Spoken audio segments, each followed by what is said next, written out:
The matter itself, of which the universe doth consist, is of itself very tractable and pliable. That rational essence that doth govern it, hath in itself no cause to do evil. It hath no evil in itself, neither can it do anything that is evil, neither can anything be hurt by it. And all things are done, and determined according to its will and prescript. It all one unto thee, whether half frozen or well warm, whether only slumbering or after a full sleep, whether discommended or commended thou do thy duty, or whether dying or doing somewhat else, for that also to die, must among the rest be reckoned as one of the duties and actions of our lives. Look in, let not either the proper quality, or the true worth of anything pass thee, before thou hast fully apprehended it. All substances come soon to their change, and either they shall be resolved by way of exhalation, if so be that all things shall be reunited into one substance, or as others maintain, they shall be scattered and dispersed. As for that rational essence by which all things are governed as it best understandeth itself, both its own disposition, and what it doth, and what matter it hath to do with, and accordingly doth all things, so we that do not, no wonder, if we wonder at many things, the reasons whereof we cannot comprehend. The best kind of revenge is, not to become like unto them. Let this be thy only joy, and thy only comfort, from one sociable kind action without intermission to pass unto another, God being ever in thy mind. The rational commanding part, as it alone can stir up and turn itself, so it maketh both itself to be, and everything that happeneth to appear unto itself, as it will itself. According to the nature of the universe all things particular are determined, not according to any other nature, either about compassing and containing, or within dispersed and contained, or without depending. Either this universe is a mere confused mass, and an intricate context of things, which shall in time be scattered and dispersed again, or it is an union consisting of order and administered by providence. If the first, why should I desire to continue any longer in this fortuite confusion and commixtion? Or why should I take care for anything else, but that as soon as may be I may be earth again? And why should I trouble myself any more, whilst I seek to please the God? Whatsoever I do, dispersion is my end, and will come upon me whether I will or no. But if the latter be, then am not I religious in vain, then will I be quiet and patient, and put my trust in him, who is the governor of all. Whensoever by some present hard occurrences thou art constrained to be in some sort troubled and vexed, return unto thyself as soon as may be, and be not out of tune longer than thou must need.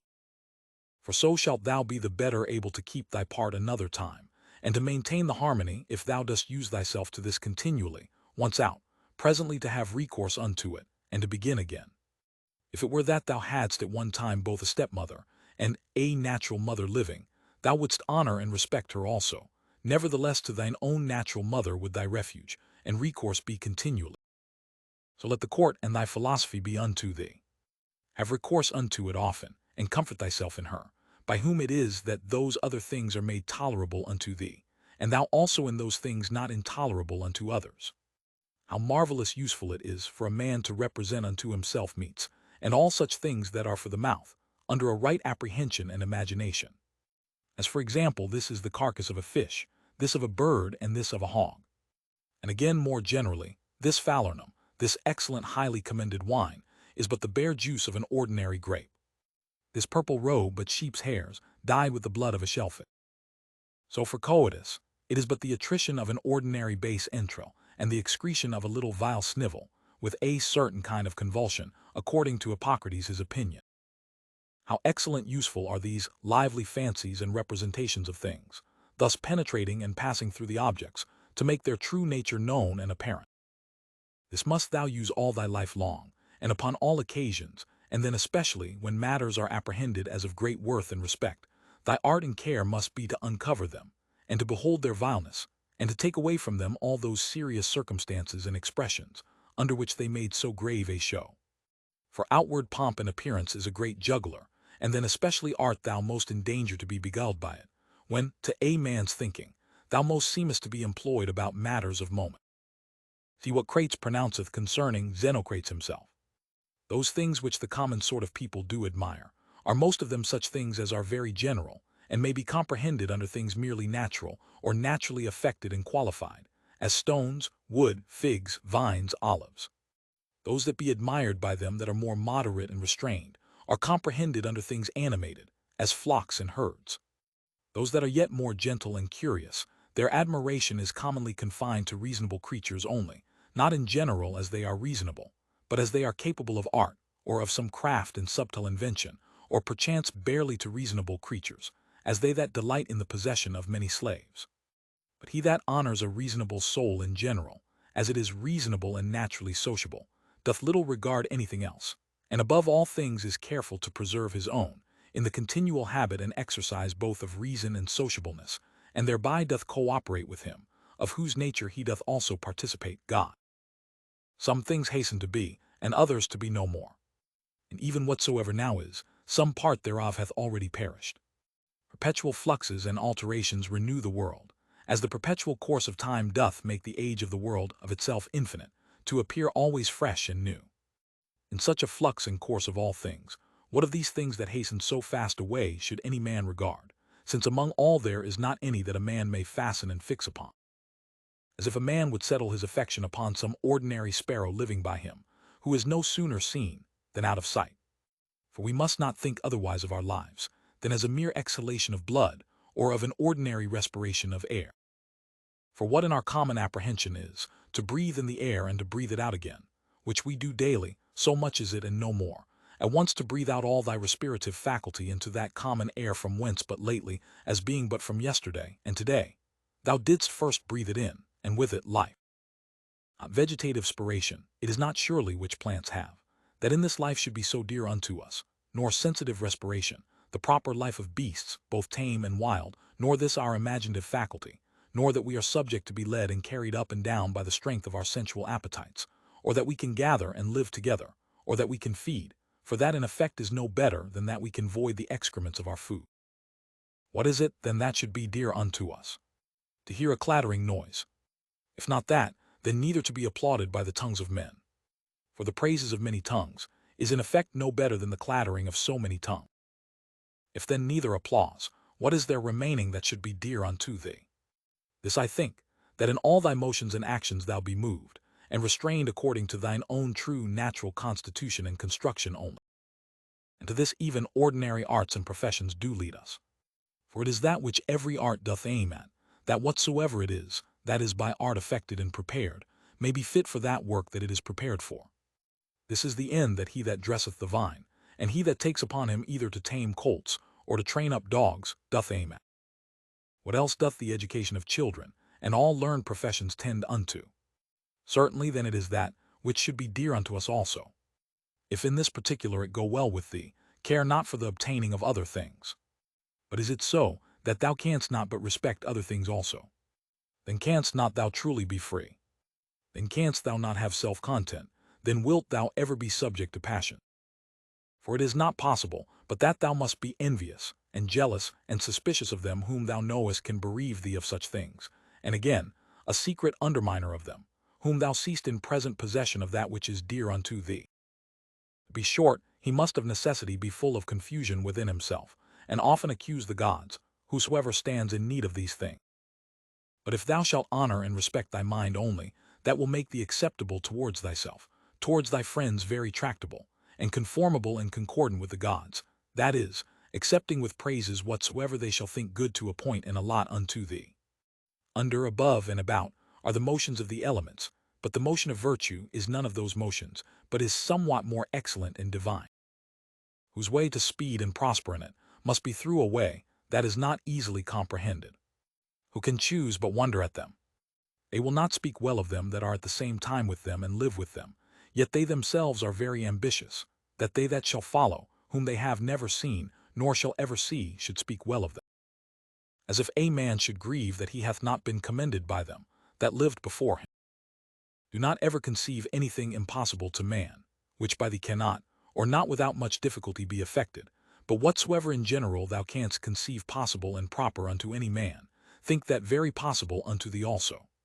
Suppose that at the palestra somebody hath all to torn thee with his nails, and hath broken thy head. Well, thou art wounded. Yet thou dost not exclaim, thou art not offended with him.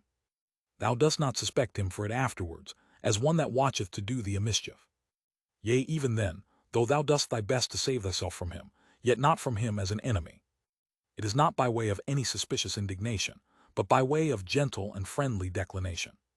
keep the same mind and disposition in other parts of thy life also. For many things there be, which we must conceit and apprehend, as though we had had to do with an antagonist at the pailstone. For as I said, it is very possible for us to avoid and decline, though we neither suspect nor hate.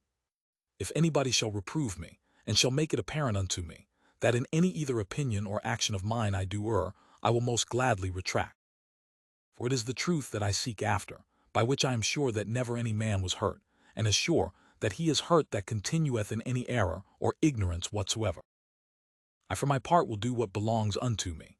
As for other things, whether things unsensible or things irrational, or if rational, yet deceived and ignorant of the true way, they shall not trouble or distract. For as for those creatures which are not endued with reason, and all other things and matters of the world whatsoever I freely, and generously, as one endued with reason, of things that have none, make use of them. And as for men, towards them as naturally partakers of the same reason, my care is to carry myself sociably. But whatsoever it is that thou art about, remember to call upon the gods. And as for the time how long thou shalt live to do these things, let it be altogether indifferent unto thee, for even 3 such hours are sufficient. Alexander of Macedon, and he that dressed his mules, when once dead both came to one. For either they were both resumed into those original rational essences, from whence all things in the world are propagated, or both after one fashion were scattered into Adam.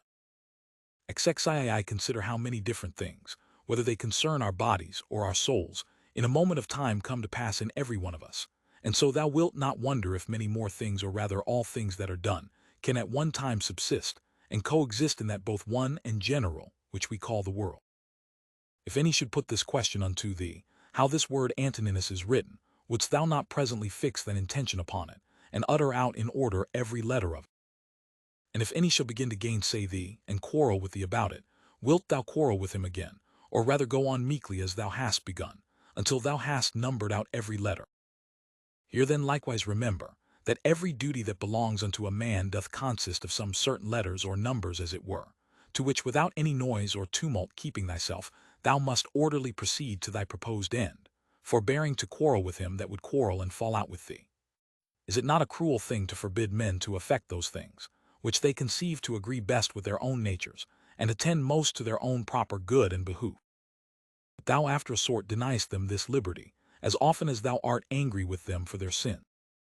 For surely they are led unto those sins whatsoever they be, as to their proper good and commodity. But it is not so, thou wilt object perchance. Thou therefore teach them better, and make it appear unto them, but be not thou angry with them. Death is a cessation from the impression of the senses, the tyranny of the passions, the errors of the mind, and the servitude of the body. If in this kind of life thy body be able to hold out, it is a shame that thy soul should faint first, and give over. Take heed, lest of a philosopher thou become a mere Caesar in time, and receive a new tincture from the court. For it may happen if thou dost not take heed. Keep thyself therefore, truly simple, good, sincere, grave, free from all ostentation, a lover of that which is just, religious, kind, tender-hearted, strong, and vigorous to undergo anything that becomes thee. Endeavor to continue such, as philosophy, hadst thou wholly and constantly applied thyself unto it, would have made and secured thee. Worship the gods, procure the welfare of men, this life is short. Charitable actions and a holy disposition is the only fruit of this earthly life. Do all things as becometh the disciple of Antoninus Pius. Remember his resolute constancy in things that were done by him according to reason, his equability in all things, his sanctity, the cheerfulness of his countenance, his sweetness, and how free he was from all vainglory, how careful to come to the true and exact knowledge of matters in hand, and how he would by no means give over till he did fully and plainly understand the whole state of the business, and how patiently and without any contestation he would bear with them that did unjustly condemn him. How he would never be over-hasty in anything, nor give ear to slanders and false accusations, but examine and observe with best diligence the several actions and dispositions of men.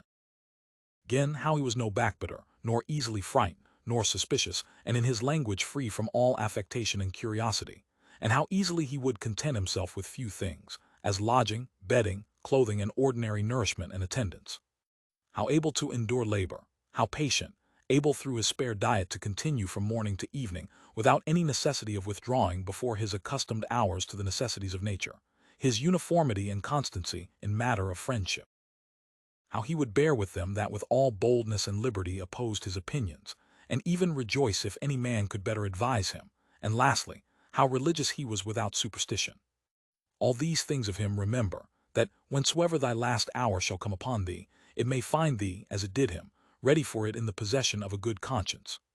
Stir up thy mind, and recall thy wits again from thy natural dreams and visions, and when thou art perfectly awoken, and canst perceive that they were but dreams that troubled thee, as one newly awakened out of another kind of sleep, look upon these worldly things with the same mind as thou didst upon those that thou sawest in thy sleep. I consist of body and soul. To my body all things are indifferent, for of itself it cannot affect one thing more than another with apprehension of any difference.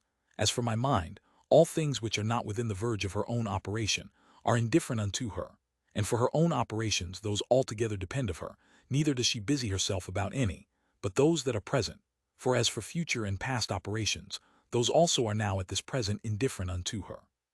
As long as the foot doth that which belongeth unto it to do, and the hand that which belongs unto it, their labor, whatsoever it be, is not unnatural. So a man, as long as he doth that which is proper unto a man, his labor cannot be against nature, and if it be not against nature, then neither is it hurtful unto him. But if it were so that happiness did consist in pleasure, how came notorious robbers, impure abominable livers, parricides, and tyrants, in so large a measure to have their part of pleasure? Dost thou not see, how even those that profess mechanic arts, though in some respect they be no better than mere idiots, yet they stick close to the course of their trade, neither can they find in their heart to decline from it, and is it not a grievous thing that an architect or a physician shall respect the course and mysteries of their profession, more than a man the proper course and condition of his own nature, reason, which is common to him and to the God? Asia, Europe, what are they but as corners of the whole world, of which the whole sea is but as one drop, and the great Mount Athos but as a clod, as all present time is but as one point of eternity? All petty things, all things that are soon altered, soon perished. And all things come from one beginning, either all severally and particularly deliberated and resolved upon, by the general ruler and governor of all, or all by necessary consequence.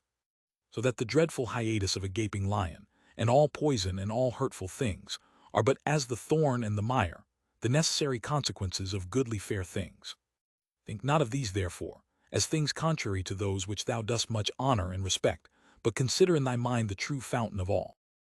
XXXIV He that seeth the things that are now, hath seen all that either was ever, or ever shall be, for all things are of one kind, and all like one unto another.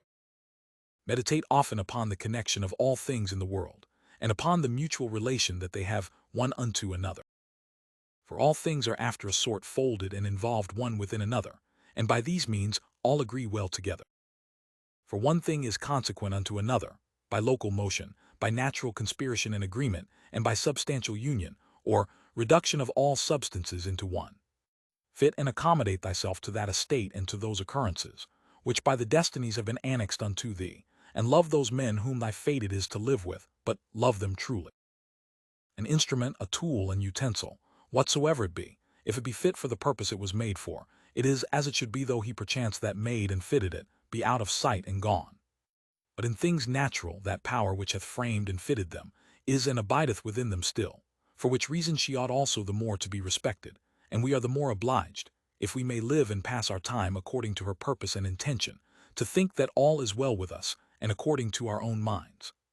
After this manner also, and in this respect it is, that he that is all in all doth enjoy his happiness. Things soever are not within the proper power and jurisdiction of thine own will either to compass or avoid. If thou shalt propose unto thyself any of those things as either good or evil, it must needs be that according as thou shalt either fall into that which thou dost think evil, or miss of that which thou dost think good, so wilt thou be ready both to complain of the gods, and to hate those men, who either shall be so indeed, or shall by thee be suspected as the cause either of thy missing of the one, or falling into the other. And indeed we must needs commit many evils, if we incline to any of these things more or less, with an opinion of any difference. But if we mind and fancy those things only, as good and bad, which wholly depend of our own wills, there is no more occasion why we should either murmur against the gods, or be at enmity with any man. We all work to one effect, some willingly, and with a rational apprehension of what we do, others without any such knowledge. As I think Heraclitus in a place speaketh of them that sleep, that even they do work in their kind, and do confer to the general operations of the world. One man therefore doth cooperate after one sort, and another after another sort. But even he that doth murmur, and to his power doth resist and hinder, even he as much as any doth cooperate. For of such also did the world stand in need. Now do thou consider among which of these thou wilt rank thyself. For as for him who is the administrator of all, he will make good use of thee whether thou wilt or no, and make thee, as a part and member of the whole, so to cooperate with him, that whatsoever thou doest shall turn to the furtherance of his own counsels and resolution. But be not thou for shame such a part of the whole, as that vile and ridiculous verse, which Chrysippus in a place doth mention, is a part of the comedy. XXXVII. Doth either the sun take upon him to do that which belongs to the rain, or his son Aesculapius that which unto the earth doth properly belong? How is it with every one of the stars in particular? Though they all differ one from another, and have their several charges and functions by themselves, do they not all nevertheless concur and cooperate to one end? If so be that the gods have deliberated in particular of those things that should happen unto me, I must stand to their deliberation, as discreet and wise. For that a god should be an imprudent god is a thing hard even to conceive, and why should they resolve to do me hurt? For what profit either unto them or the universe, which they specially take care for, could arise from it? But if so be that they have not deliberated of me in particular, certainly they have of the whole in general, and those things which in consequence and coherence of this general deliberation happen unto me in particular, I am bound to embrace and accept. But if so be that they have not deliberated at all, which indeed is very irreligious for any man to believe, for then let us neither sacrifice, nor pray, nor respect our oaths, neither let us any more use any of those things, which we persuaded of the presence and secret conversation of the gods among us, daily use and practice. But I say, if so be that they have not indeed either in general or particular deliberated of any of those things that happen unto us in this world, yet God be thanked, that of those things that concern myself, it is lawful for me to deliberate myself, and all my deliberation is but concerning that which may be to me most profitable. Now that unto every one is most profitable, which is according to his own constitution and nature.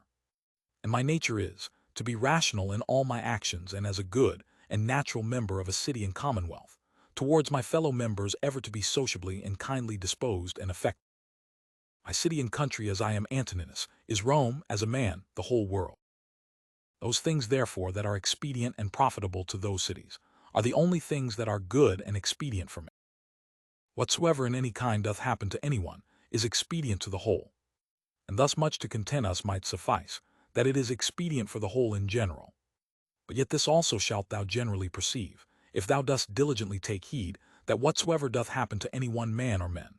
And now I am content that the word expedient should more generally be understood of those things which we otherwise call middle things, or things indifferent, as health, wealth, and the like. As the ordinary shows of the theater and of other such places, when thou art presented with them, affect thee, as the same things still seen, and in the same fashion make the sight ingrateful and tedious, so must all the things that we see all our life long affect us.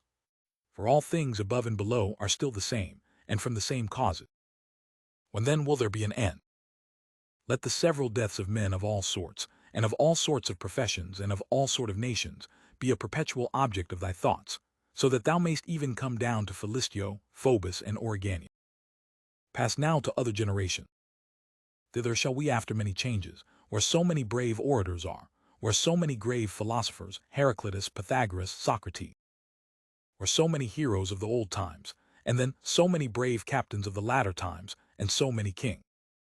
After all these, where Eudoxus, Hipparchus, Archimedes, where so many other sharp, generous, industrious, subtle, peremptory dispositions, and among others even they that have been the greatest scoffers and deriders of the frailty and brevity of this our human life, as Menippus and others, as many as there have been such as he. Of all these consider, that they long since are all dead and gone. And what do they suffer by it? Nay, they that have not so much as a name remaining, what are they the worse for it? One thing there is, and that only, which is worth our while in this world and ought by us much to be esteemed, and that is, according to truth and righteousness, meekly and lovingly to converse with false and unrighteous men. When thou wilt comfort and cheer thyself, call to mind the several gifts and virtues of them, whom thou dost daily converse with, as for example, the industry of the one, the modesty of another, the liberality of a third, of another some other thing. For nothing can so much rejoice thee, as the resemblances and parallels of several virtues, visible and eminent in the dispositions of those who live with thee, especially when, all at once, as near as may be, they represent themselves unto thee. And therefore thou must have them always in a readiness. Dost thou grieve that thou dost weigh but so many pounds, and not 300 rather? Just as much reason hast thou to grieve that thou must live but so many years, and not longer. For as for bulk and substance thou dost content thyself with that proportion of it that is allotted unto thee, so shouldst thou for time. Let us do our best endeavors to persuade them, but however, if reason and justice lead thee to it, do it, though they be never so much against it. But if any shall by force withstand thee, and hinder thee in it, convert thy virtuous inclination from one object unto another, from justice to contented equanimity and cheerful patience, so that what in the one is thy hindrance, thou mayst make use of it for the exercise of another virtue, and remember that it was with due exception and reservation that thou didst at first incline and desire. For thou didst not set thy mind upon things impossible. Upon what then? That all thy desires might ever be moderated with this due kind of reservation. And this thou hast, and mayst always obtain, whether the thing desired be in thy power or no. And what do I care for more, if that for which I was born and brought forth into the world, to rule all my desires with reason and discretion, may be?